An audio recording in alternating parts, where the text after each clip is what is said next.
નમસ્કાર વિદ્યાર્થી મિત્રો, આજનો આપણો નવો સવાલ છે જે લાસ્ટની અંદર ભણતા હતા એમાંથી થોડા એવા આગળ વધીએ છીએ. છેલ્લો સવાલ આપણે ભણતા હતા ખેત ઉત્પાદકતા વધારવાના ઉપાયો. એ ખેત ઉત્પાદકતા વધારવાના ઉપાયોની અંદર આપણે પહેલો ઉપાય ભણી ગયા હતા સંસ્થાકીય સુધારાઓ. હવે બીજો ઉપાય છે ટેકનોલોજીકલ સુધારાઓ. તો જોઈએ છે મિત્રો, સંસ્થાકીય સુધારાઓની સરખામણીમાં ટેકનોલોજીના સુધારા વધુ સરળ અને ઝડપી લાભ આપનારા હોય છે.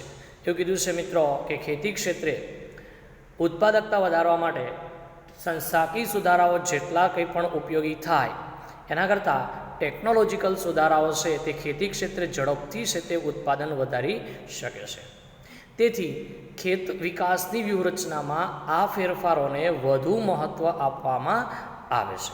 અને એટલા માટે કીધું છે કે જ્યારે ખેતીના વિકાસ માટેની યોજના બનાવવામાં આવે, વ્યૂહરચના બનાવવામાં આવે, ત્યારે આ ટેકનોલોજીકલ સુધારાઓને સૌથી વધારે મહત્ત્વ આપવામાં આવે છે.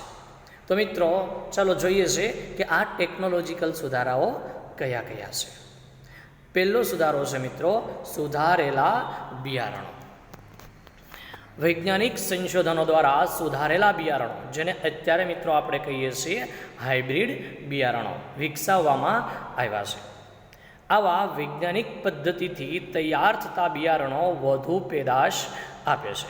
એવું કીધું છે કે વૈજ્ઞાનિક સંશોધનો દ્વારા સુધારેલા બિયારણો એટલે કે હાઇબ્રિડ બિયારણો અત્યારે યંત્રો અને ટેકનોલોજીને કારણે અને શોધ સંશોધનને કારણે બનાવવામાં આવ્યા છે.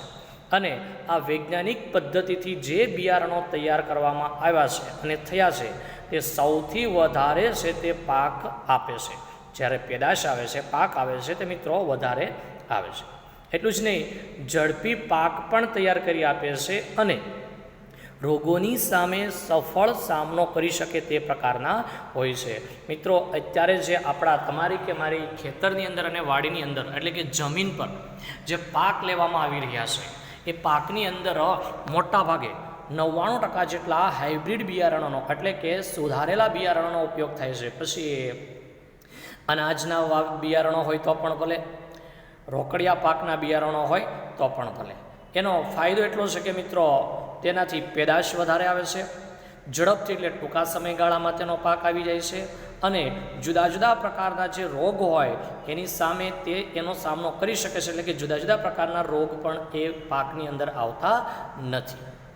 ભારતમાં અન્ન ઉત્પાદનમાં નોંધપાત્ર વૃદ્ધિ હાંસલ કરવામાં આવા બિયારણો મોટો ભાગ ભજવે છે. એવું કીધું છે કે આપણા ભારત દેશની અંદર અનાજના ઉત્પાદનમાં જે છેલ્લા કેટલાક વર્ષોમાં બહુ જ સારા એવા પ્રમાણમાં વધારો થયો છે એના માટેનું એક કારણ આપણા આ સુધારેલા બિયારણો ગણાવી શકાય. તેથી અન્ન ઉત્પાદનમાં થયેલા અસાધારણ વધારાને કૃષિ ક્રાંતિને સ્થાને બીજ ક્રાંતિ એટલે કે સીડ રિવોલ્યુશનના નામે પણ ઓળખવામાં આવે છે. અને આપણા ભારત દેશની અંદર અનાજના ઉત્પાદનમાં જે મિત્રો અઢળક નોંધપાત્ર વધારો થયો છે. એક વાત વધારાની ઉમેરી દઉં છું મિત્રો, આપણા ભારત પાસે એટલું અનાજ છે કે આખા વિશ્વને 6 મહિના સુધી છે તે અનાજ આપી શકે.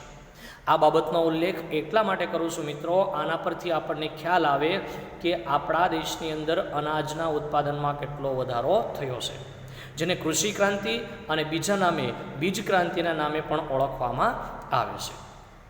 રાષ્ટ્રીય કૃષિ સંશોધન સમિતિ, રાષ્ટ્રીય બીજ નિગમ અને કૃષિ વિશ્વવિદ્યાલયોમાં સુધારેલા બિયારણો વિકસાવવાને ઉચ્ચ અગ્રિમતા આપવામાં આવે છે, જેથી સાચા અર્થમાં ખેત ઉત્પાદકતા ઊંચી લઈ જઈ શકાય. સાથે સાથે એવું કીધું છે મિત્રો, આપણને સવાલ પણ પૂછી શકાય કે બિયારણ ક્ષેત્રે કે સંશોધન ક્ષેત્રે કામ કરતી સંસ્થાઓના નામ આપો. તો નામ છે રાષ્ટ્રીય કૃષિ સંશોધન સમિતિ, બીજું રાષ્ટ્રીય બીજ નિગમ અને ત્રીજું છે કૃષિ વિશ્વવિદ્યાલયો, જ્યાં સુધારેલા બિયારણો વિકસાવવામાં આવી રહ્યા છે.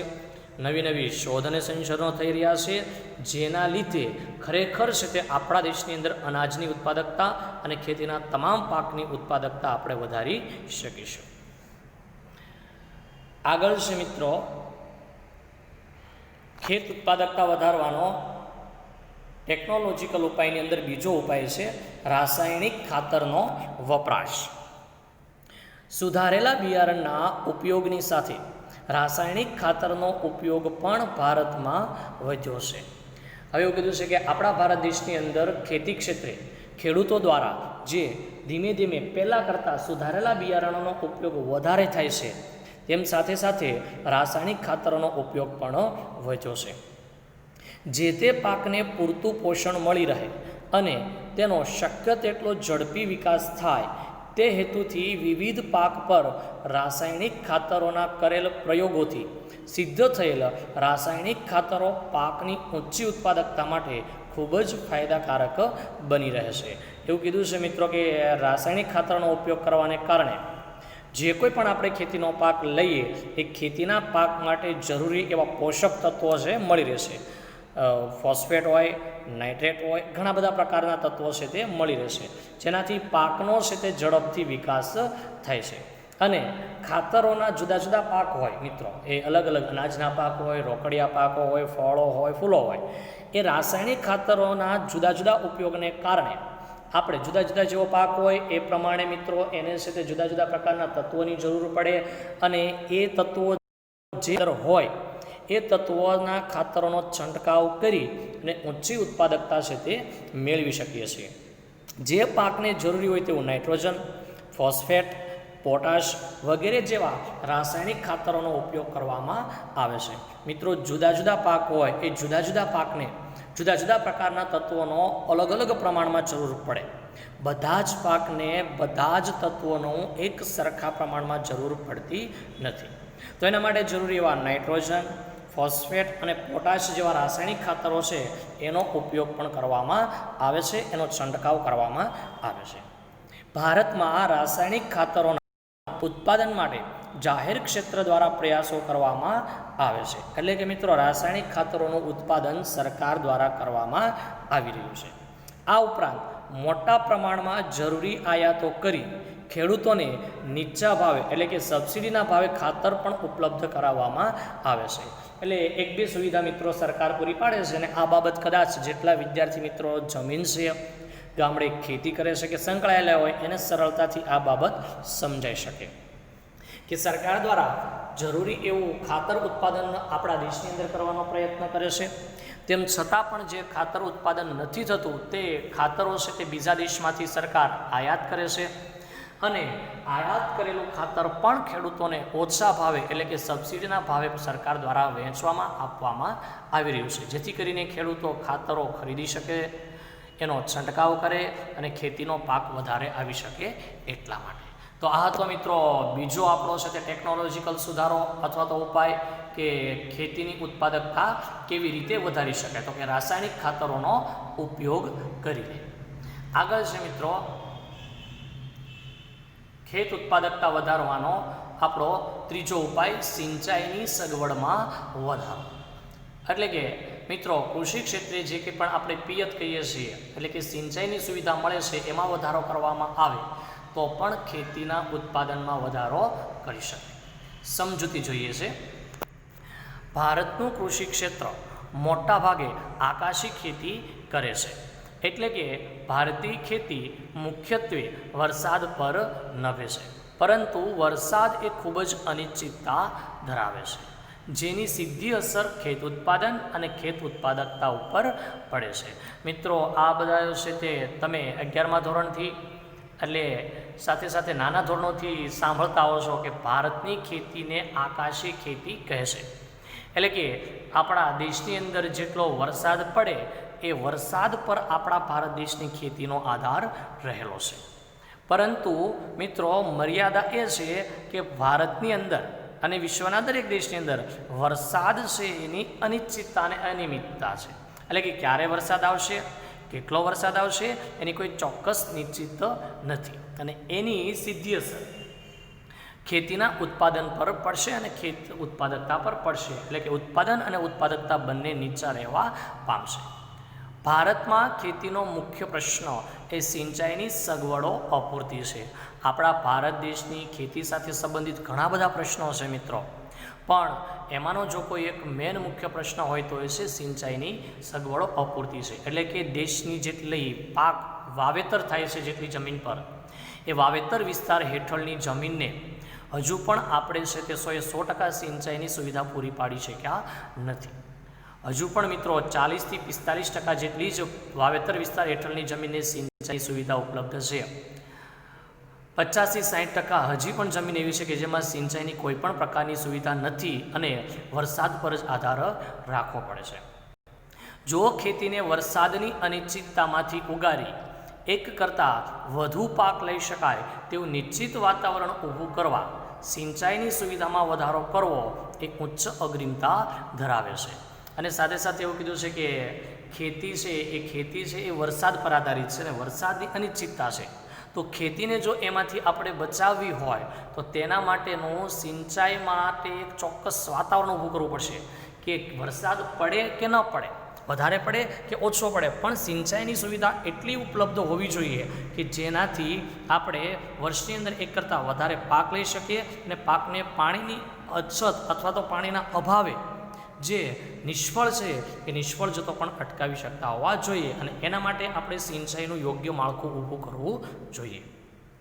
એટલા માટે વિવિધ હેતુવાળી સિંચાઈ યોજનાઓ અંતર્ગત મધ્યમ અને નાની સિંચાઈ યોજનાઓ વિકસાવવાની બાબતનો આયોજનમાં સ્વીકાર કરેલો હશે. અને એટલા માટે જ એટલે કે ખેતીની અનિશ્ચિતતામાંથી ઉગારી શકાય એટલા માટે જ આપણા દેશની અંદર 1951થી જે આયોજન અપનાવવામાં આવ્યું એમાં જ નાની અને મધ્યમ કદની સિંચાઈ યોજના છે એનો સ્વીકાર કરવામાં આવ્યો છે, એને વિકસાવવામાં આવ્યું છે.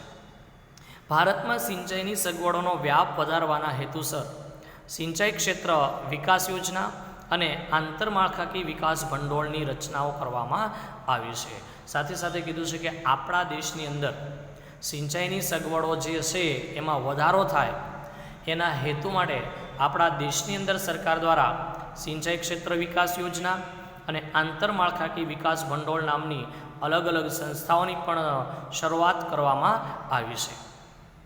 આ ઉપરાંત નાબાર્ડને અધૂરી સિંચાઈ યોજનાઓ પૂરી કરવા અને અન્ય સવલતો વિકસાવવાની જવાબદારીની સોંપણી કરવામાં પણ આવી છે. અને એવું પણ કીધું છે કે આપણે આગળના સવાલોમાં ભણી ગયા મિત્રો, આપણી કૃષિ ક્ષેત્રની છે તે મધ્યસ્થ બેંક કહેવાય છે તે અધૂરી સિંચાઈ યોજનાઓ હોય તે નાબાર્ડને છે તે પૂરી કરવા માટે અને એનો વિકાસ કરવા માટેની જવાબદારી છે તેને સોંપવામાં આવી છે.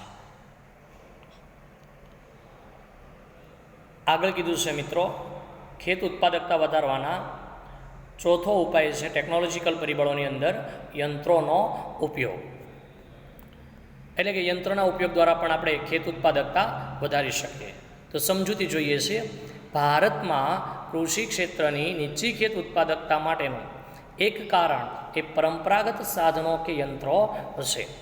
હવે આપણા દેશની અંદર ખેતી ક્ષેત્રે પ્રતિ એકર દીઠ અને પ્રતિ શ્રમિક દીઠ ઉત્પાદન અને ઉત્પાદકતા નીચી છે એનું એક કારણ એવું છે કે આપણા દેશમાં ખેતી ક્ષેત્રે ખેતી કરવા માટે જે કંઈ પણ સાધનોનો ઉપયોગ થાય છે જૂના છે અને પરંપરાગત છે કે જે વર્ષોથી ચાલતા આવતા છે.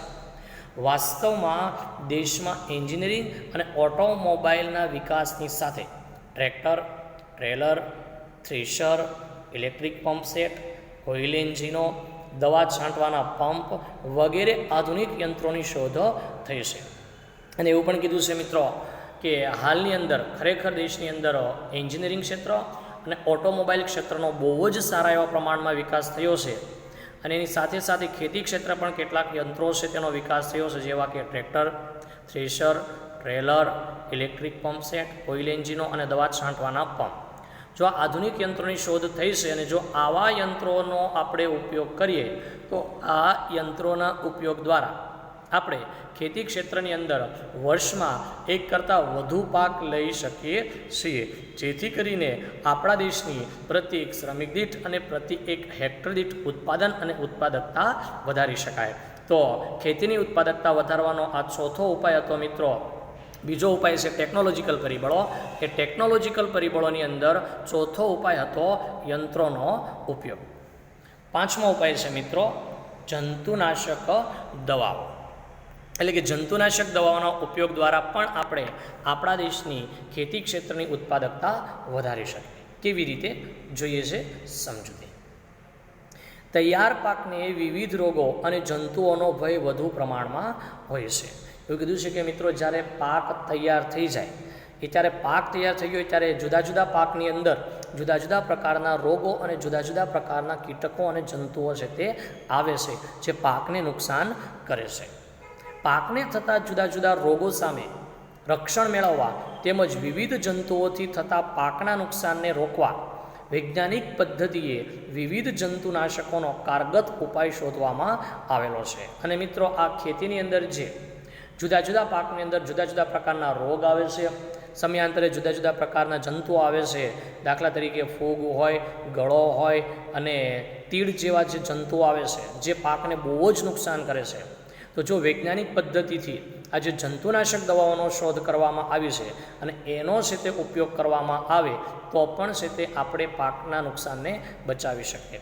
અને જો જંતુનાશક દવાઓનો સવિશેષ ઉપયોગ કરી થતાં નુકસાનને અટકાવવાથી પણ પાકની ઊંચી ઉત્પાદકતા મેળવી શકાય. સાથે મિત્રો આપણા દેશની અંદર એક એવી પણ ગેરમાન્યતા પ્રવર્તે છે કે પાકને વધારે લેવા અને રોગ સામે રક્ષણ આપવા માટે અને જંતુઓ સામે રક્ષણ આપવા માટે વધારે દવાઓનો છંટકાવ કરીએ તો પાકને બચાવી શકાય. પણ યાદ રાખો મિત્રો, જરૂર કરતાં વધારે દવાનો છંટકાવ કરવાથી પણ પાકને નુકસાન થાય છે. એના લીધે પણ છે તે નીચી ઉત્પાદકતા રહેવા પામે છે. તો મિત્રો જંતુનાશક દવાઓનો યોગ્ય સમયે, યોગ્ય પ્રમાણમાં, યોગ્ય પાક પ્રમાણે ઉપયોગ કરવાથી આપણે ખેતીની ઉત્પાદકતામાં વધારો કરી શકીએ છીએ. છેલ્લો અને લાસ્ટ ઉપાય કીધો છે મિત્રો ખેત ઉત્પાદકતા વધારવાનો ભૂમિ પરીક્ષણ એટલે કે જમીનની તપાસ. વૈજ્ઞાનિક ઢબે થતી ખેતીમાં પાક લેતા પહેલાં ભૂમિ પરીક્ષણ કરાવવાની રીત પ્રચલિત બની છે. હવે એવું કીધું છે મિત્રો કે પહેલાં કરતાં તમારા અને મારા દાદા અને પપ્પાના સમયની ખેતી અને અત્યારની હવે જે ખેતી થાય છે એમાં ઘણા બધા અને સારા એવા પ્રમાણમાં છે તે ફેરફારો જોવા મળે છે. પહેલાં જે ખેતીની અંદર પાક લેવામાં આવતો હતો એમાં જમીન પરીક્ષણ કરાવવામાં આવતું નહીં હતું કે જમીનનો પ્રકાર કેવો છે, જમીનની અંદર છે તે કયા કયા તત્વો રહેલા છે, કેટલા પ્રમાણમાં તત્વો રહેલા છે, તો એના આધારે એ જમીન પર કયો પાક લઈ શકાય આવી કોઈ રીત પ્રચલિત નહીં હતી. પરંતુ હવે સૌથી વધારે પ્રખ્યાત બની છે. તે પરીક્ષણ જે તે પાકને અનુકૂળ જમીનની ગુણવત્તા છે કે નહીં અને જે તે જમીનમાં ખૂટતા ઘટકોની અને તેના પ્રમાણની માહિતી આપે છે. જમીન પરીક્ષણ દ્વારા મિત્રો ઘણી બધી બાબતો જાણી શકાય કે જમીનની ગુણવત્તા કેવી છે, કયા પાક માટે જમીન અનુકૂળ છે અને જે પાકનું વાવેતર કરવું છે એના માટે જે તત્વો જોઈએ તે ઓછા હોય તો એ ખૂટતા તત્વોને એમાં ઉમેરી શકાય અને પછી છે તે આપણે જે તે પાક લઈ શકીએ જેથી ઉત્પાદકતા પણ વધારે આવી શકે. પાક લેતા અગાઉ જમીનની ખાસ પ્રકારની ઉણપને દૂર કરી શકાય છે અને આમ જે તે પાક માટે જમીનને પાક અનુકૂળ કરી દેવાય છે. મિત્રો જમીન પરીક્ષણથી ફાયદો એ થાય છે કે આપણને અગાઉથી પહેલેથી જ જાણકારી મળી જાય કે આપણી જમીનમાં કયા તત્વો છે તે ઘટે છે, ઓછા છે, તો એ તત્વોની પૂર્તિ કરી અને પછી છે તે આપણે પાકને અનુકૂળ એવી જમીન કરી અને પાક લઈ શકીએ છીએ. જેથી કરીને જમીન છે વધારે ઉત્પાદકતા માટે પાકને અનુકૂળ છે તે પણ જાણી શકાય. જમીન પરીક્ષણ દ્વારા આપણી જમીનમાં કયા તત્વો છે, કેવી ગુણવત્તાવાળી છે જાણવા મળે અને એનાથી આપણે એ પણ જાણી શકીએ કે આપણી જમીન પર આપણે કયા કયા પાક લઈ શકીશું. તો મિત્રો આ હતા આપણો આજના સવાલના આટલા ટોપિકો કે ખેતીની ઉત્પાદકતા વધારવાના ઉપાયો. એ ઉપાયોની અંદર બીજો ઉપાય હતો આપણો ટેકનોલોજીકલ સુધારાઓ. અને ટેકનોલોજીકલ સુધારાની અંદર જે 6 પેટા પોઈન્ટ હતા એની સમજૂતી આજે આપણે મેળવી. આ સવાલ મિત્રો પણ આપણને એક્ઝામની અંદર 5 માર્કની અંદર અથવા તો 3 ગુણની અંદર પૂછી શકાય. તો અહીંયા ટકીએ છીએ. અસ્તુ. જય હિન્દ, જય ભારત.